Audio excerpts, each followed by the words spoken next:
This is one of those cases that's disturbing on two levels. First, for the crime itself, but then for the incredible institutional failure that followed. The story of Denise Huskins isn't just a crime story, it's a true American nightmare. Just think about that for a second. A woman goes through a terrifying abduction, she finally gets away, and she steps right into a second nightmare. One where the very people who are supposed to protect her become her public accusers. So the story here doesn't really begin with a hunt for a kidnapper. No, it starts with a swift and very public condemnation of the victims. Let's break down how the official narrative immediately turned on Denise Huskins and her boyfriend, Aaron Quinn. And look, this wasn't some private suspicion whispered behind closed doors. This was an official police statement. It was delivered at a packed press conference on the very same day that Denise was released. The police weren't just skeptical, they were on the attack, accusing them of wasting everyone's time and stoking fear. So you have to ask, where did this intense suspicion come from?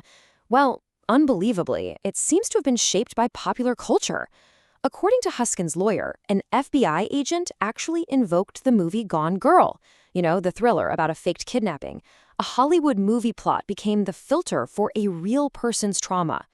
But while the police were busy building this theory based on fiction, Denise Huskins was living through something terrifyingly real. So what actually happened to her during those 48 hours? The timeline itself is chillingly straightforward. It's March 2015. Intruders break into their home. The couple is drugged and tied up. Denise is taken. Aaron gets a ransom demand via text. And then, just like the kidnapper promised, Denise is released 48 hours later, nearly 400 miles from home. So why didn't the police believe them? Well, because the details were, to them, just too bizarre. The intruders were wearing wetsuits, they used sedatives and blacked-out goggles. There was even a pre-recorded message. And on top of that horror, Denise was sexually assaulted twice, and then threatened to keep her quiet. These were the facts the police just couldn't, or maybe wouldn't, believe. And this really brings us to the critical question, right? Why? Why did this investigation go so wrong so fast? A huge part of the answer lies in the incredible power of a fictional story to completely distort how people see a real crime. To really get what happened here, we need to talk about a psychological trap called confirmation bias. It's a mental shortcut we all take. We tend to look for and favor information that confirms what we already believe. So once that Gone Girl idea was planted in their heads, investigators started seeing every single piece of evidence through that lens. And as Professor Melissa Hamilton points out, the Gone Girl plot gave them a story that was ready to go. It was simple, it was dramatic, and it made all the strange details seem to make sense. And it fit their initial hunch perfectly, no matter what the actual evidence said. This whole thing points to a much bigger, much more systemic problem. This Gone Girl theory, it feeds right into this damaging myth about false rape allegations. Look at this data. Public perception is completely out of sync with what's real. 16% of people believe that half or more of all rape claims are false. The actual number? It's somewhere between 0.5% and 4%. That gap has devastating consequences for real victims. But even after all of these failures, the truth has a way of coming out. The break in this case, though, didn't come from the Vallejo Police Department. It came from somewhere else entirely. See, there was a detective in another city, Sergeant Misty Carayuso, and she was investigating a similar home invasion. And she had one huge advantage. She wasn't hung up on the Gone Girl theory. She just followed the evidence, and that evidence led her somewhere the Vallejo police had flat out refused to go.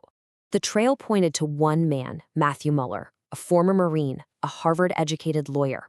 And when he was finally caught, every single one of those so-called bizarre details, the wetsuits, the goggles, all of it was confirmed. His capture proved, without a shadow of a doubt, that Denise Huskins and Aaron Quinn had been telling the absolute truth from the very beginning. So, the criminal is caught. The story's over, right? Well, not exactly. When you look at the aftermath of this case, you see a really complicated picture. There's a form of justice for the victims, sure, but a stunning lack of accountability for the system that failed them so badly. For his crimes, Matthew Muller was convicted and sentenced to 40 years in federal prison. So on that front, you could say justice was served. The perpetrator was punished. The couple also sued the city of Vallejo, and they received a $2.5 million settlement, But here's the catch. As part of that agreement, the city admitted to no wrongdoing. They paid the money, but they never formally took responsibility for what they did. And so, despite publicly shaming these victims, despite the completely botched investigation, guess how many police officers were disciplined for how they handled the case? 0. Not a single one. In fact, and you're not going to believe this, in a staggering twist of irony, the lead detective on the case, a man named Matt Mustard, was named Officer of the Year by the Vallejo Police Department in 2015, the exact same year all of this happened. So, we want to end with the words of Denise Huskins herself. Her question just hangs over this entire case.